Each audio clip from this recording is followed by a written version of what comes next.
warahmatullahi wabarakatuh. Baik, kembali di hari Minggu yang ceria ini dan kita masih syuting di channel Fatriani VJ bersama komunitas Sahabat Surga. Dan Fatriani cukup bahagia sekali di syuting edisi kedua ini masih bersama mereka yang cantik-cantik. Assalamualaikum.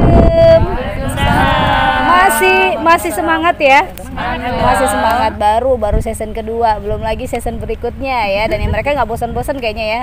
Nanti lihat tampil sekali aja di YouTube terus kepengen tampil, alhamdulillah ya, sambil belajar di sini. Dan kita kembali menarik tentang akhlak wanita di dalam terbaik di dalam Al-Qur'an. Dan kita masih bersama Ustazah Umi Nurhana LC ya. Jauh sekali kita datangkan ilmunya dari Mesir ya Mi ya. Jadi ya benar ya. Oke. Umi udara ini. Ya ini adalah jam-jam rawan kita syuting, tapi kita benar kalau pengen dapat ilmunya yang terbaik otomatis memang harus melawan hawa nafsu pengen tidur, pengen istirahat, tapi kita justru di sini sekarang sedang bergulat dengan dunia kamera dan syuting gitu ya. Oke Umi, masih di bahasan kedua nih, edisi kedua. Ya. Kalau kemarin kita bicara tentang aurat wanita, bicara tentang batasan auratnya juga, tapi kali ini pasti ada kelanjutannya di edisi kedua ini, kelanjutannya tentang akhlak perempuan yang tentunya harus punya rasa malu dong. Iya. Nah, Umi silakan buka. Baik, bismillahirrahmanirrahim. Assalamualaikum warahmatullahi wabarakatuh. Waalaikumsalam warahmatullahi wabarakatuh. Alhamdulillah wassalatu wassalamu ala Rasulillah wa ala alihi wa sahbihi wa mawalah. Kembali kita dipertemukan dalam komunitas yang baik, alhamdulillah. Kemudian lagi perkumpulan yang baik-baik, alhamdulillah. Mudah-mudahan orangnya juga baik-baik, alhamdulillah. Ya, sangat bersyukur kepada Allah Subhanahu wa taala di kesempatan yang Allah berikan, kembali lagi nikmat yang luar biasa. Alhamdulillah, waktunya yang sesuai, kondisi sehat walafiat, tempat yang alhamdulillah juga indah sekali di Masjid Agung Ulul Azmi. Ini di pelataran atau outdoor bahasa orang kampungnya ya. Bahasa orang kampungnya outdoor ya. Oke, alhamdulillah atas berkah Allah Subhanahu wa taala kita ada di sini. Kemudian mudah-mudahan lisan kita senantiasa basah mengucapkan kalimat salawat kepada baginda Rasul sallallahu alaihi wasallam. Allahumma salli ala Sayyidina Muhammad wa ala ali Sayyidina Muhammad. Baik rekan-rekan sekalian, pendengar setia dimanapun berada, pada kesempatan ini kembali kita berusaha meningkatkan kualitas kebaikan kita di hadapan Allah Subhanahu wa taala sebagai perempuan muslimah. Maka oleh karena itu kita cari, kita kulik, selalu kita teliti apa sih sebenarnya derajat-derajat kaum wanita di sisi Allah Subhanahu wa taala, apa sih yang menjadikan dirinya lebih baik di hadapan Allah Subhanahu wa taala. Episode kemarin kita sudah memberikan sedikit ilmu tentang bagaimana berpakaian sesuai dengan syariat. Kemudian sekarang adalah yang harus dimiliki seorang perempuan muslimah adalah sifat malu. Ya, sifat malu. Al-haya'u minal iman. Sifat malu itu adalah sebagian daripada iman. Kemudian lagi dikatakan idza lam tastahyi fasna' ma syi'ta. Apabila kamu tidak punya rasa malu, maka silakan berbuatlah sekehendak hati. Nah, ibu-ibu yang berbahagia, karena rasa malu ini al-haya'u la ya'ti illa bi khair.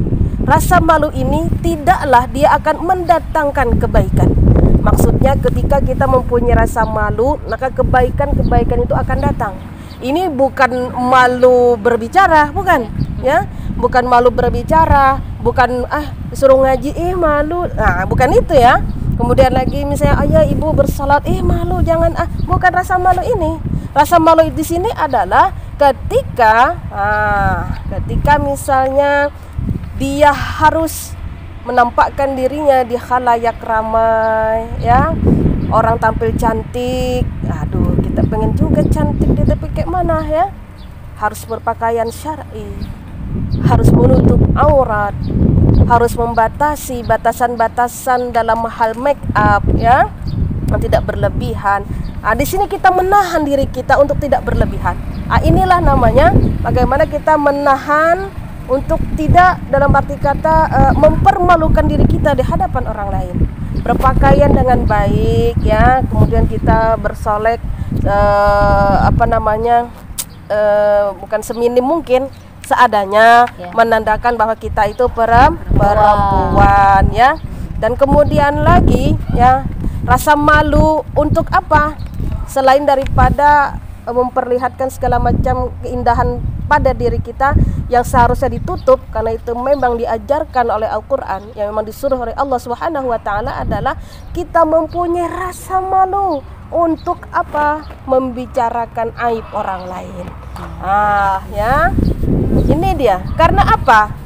Karena jelas lagi dalam hadis Rasul Sallallahu Alaihi Wasallam, bagi siapa saja yang menyembunyikan aib saudaranya, maka seluruh aibnya akan ditutup di hari kiamat. Ibu-ibu mungkin sering atau pernah nonton di bioskop ya. Kalau saya selama di sini rasanya belum pernah, Kak Fat. Belum pernah. Kode keras Kak Fat ya? Ya, baik, kita syuting di bioskop ya. Belum pernah saya di bioskop ya. Cuman dulu pernah waktu masih di kuliah, itu waktu di Mesir kita ke bioskop ya. Itu pun kena gratis. Jadi kan tuh layarnya besar. Itu bagaimana kita bisa melihat dari yang paling dekat sampai yang paling jauh. Nah, sekarang gimana layar yang akan dibuka lebar-lebar oleh Allah Subhanahu wa Ta'ala? Mungkin ketika di dunia bisa kita menutup diri, menyendiri, tak keluar rumah, tak keluar kamar, karena punya rasa malu tadi, aib kita diperlihatkan oleh Allah Subhanahu wa Ta'ala. Itulah yang akan terjadi di akhirat nanti. Maka sholat kita, puasa kita, sedekah kita, amal ibadah yang lainnya akan terhapus ketika kita sudah mulai menceritakan keburukan-keburukan orang lain. Nauzubillahi min dzalik. Ini dia, meredam malu untuk berbuat kejelekan, meredam rasa malu untuk bermaksiat di hadapan Allah Subhanahu wa Ta'ala. Karena ketika kita sudah mampu menahan hawa nafsu kita, maka insya Allah rasa malu kita mempertahankan keimanan kita kepada Allah Subhanahu wa Ta'ala akan lebih baik lagi, akan terbungkus, akan menjadi disiplin dalam diri kita. Tangan biasanya di Facebook ya, saya yakin ibu-ibu punya Facebook semuanya ya.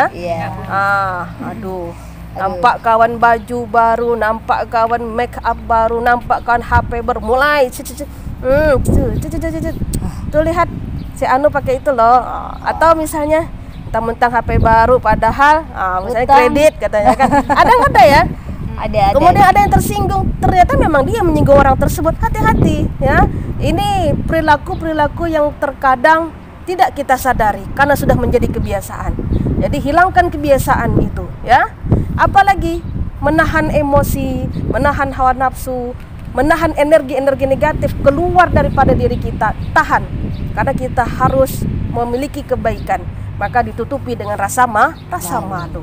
Jadi malu itu bukan hanya kepada manusia. Ingat, malu dulu itu kepada Allah. Karena ketika kita sudah punya rasa malu terhadap Allah Subhanahu wa Ta'ala, maka di hadapan manusia pun kita bisa mengkondisikannya. Bahkan sudah dijaga oleh Allah Subhanahu wa Ta'ala. Ibu-ibu yang berbahagia, dan rasa malu ini ketika dikatakan tadi pasti akan mendatangkan kebaikan. Kebaikan-kebaikan yang terkadang tidak terduga oleh kita. Karena apa? Karena pembiasaan kita mempunyai akhlak tersebut. Bahwasanya apabila kita tidak punya rasa malu, na'udzubillahi min dzalik, hari-hari kita, setiap detiknya, setiap menitnya dan lain sebagainya, bukanlah itu merupakan kebaikan, tapi kemaksiatan di hadapan Allah Subhanahu wa Ta'ala. Baik Umi, kita mau kasih sedikit lemparan kepada sahabat surga kita. Kalau memang ada yang mau ditanyakan, karena kan ini bicara masih tentang perempuan, tentang wanita. Wanita tuh kalau nggak dekat sama gosip rasanya gimana gitu ya. Oh iya Umi. Tapi masih menutup aurat itu tadi, itu sudah membentengi kita dari rasa mempunyai sifat malu. Oke. Ada yang mau bertanya? Ada ibu di sebelah, ada yang bertanya, silakan ibu. Namanya ibu.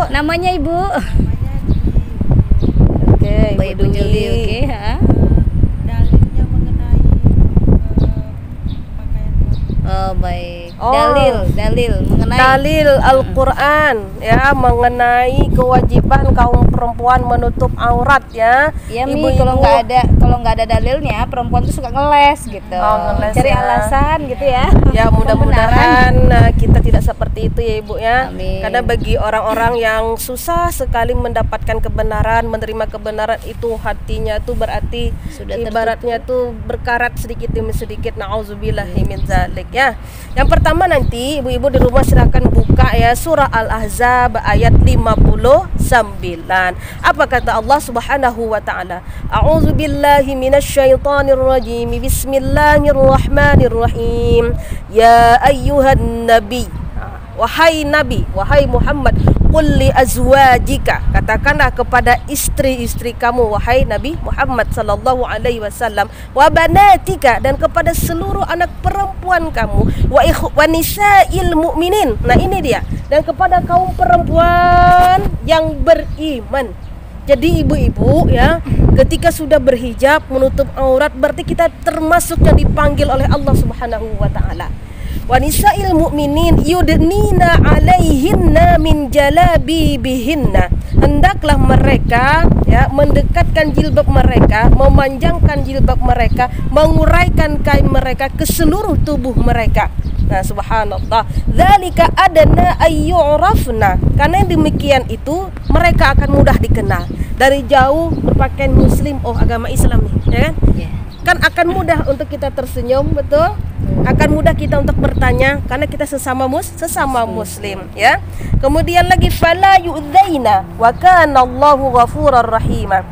Kemudian karena itu orang-orang yang berpakaian muslimah yang sesuai syariat, menundukkan pandangan, dalam arti kata tidak genit matanya, tidak genit mulutnya dan lain sebagainya, tidak genit gerak-gerik tubuhnya, tidak akan pernah diganggu oleh orang. Ya.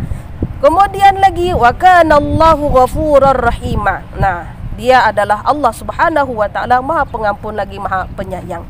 Jadi ingat Ibu, ketika kita sudah berpakaian sesuai dengan syariat ya, kita boleh kok pakai alis, pakai celak dan sebagainya, tapi tidak berlebihan agar tidak diganggu.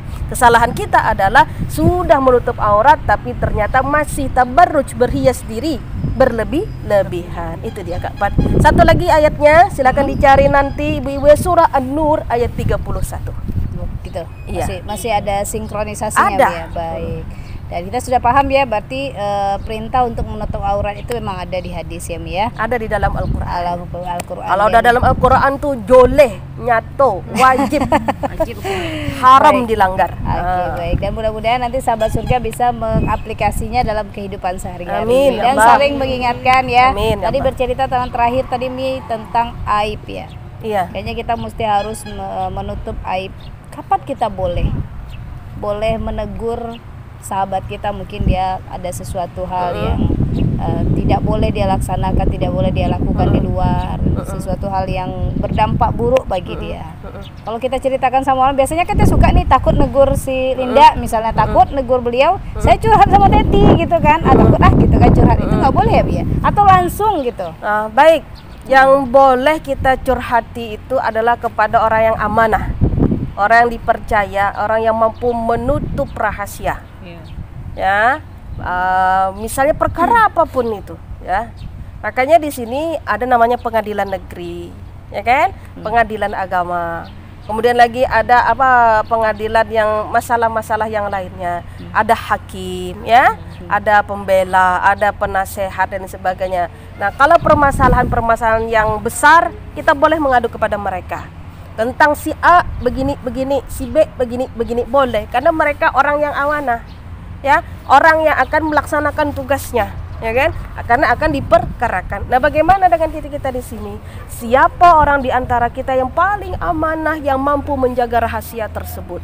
Kemudian dia mampu menyampaikannya. Kepada dialah kita mengadu. Ya, ini dalam arti kata bukan menggibah, kita memberitahu si A ternyata kelakuannya begini dan kakak dekat dengan dia. Tolonglah arahkan Kak. Nah, seperti itu. Ya, dengan tidak menggombar-gomborkan share di grup WA kan, fotonya lah ya kan, kalimatnya, kata-katanya. Na'udzubillahi min zalik. Satu share Anda, 100 orang membaca, 100 orang menjadi kayu bakar, na'udzubillah, di neraka nanti, dan Andalah yang akan menjadi tungkunya. Na'udzubillahi min zalik. Kita yang memulai keburukan, na'udzubillah, ya. Boleh kita memperbaiki seseorang, menegur seseorang. Kalau kita mampu, silakan ke orangnya. Kalau kita tidak mampu, kita lihat di antara kita siapa yang bisa mengutarakannya. Baik, terima kasih Umi. Sama-sama. Baik, dan kita sudah mengulas tentang rasa malu dan menutup aib bagi perempuan, dan yang mudah-mudahan ini sangat bermakna bagi kita dan bisa kita aplikasikan dalam kehidupan kita. Terima kasih untuk minggu ini. Wassalamualaikum warahmatullahi wabarakatuh. Waalaikumsalam warahmatullahi wabarakatuh.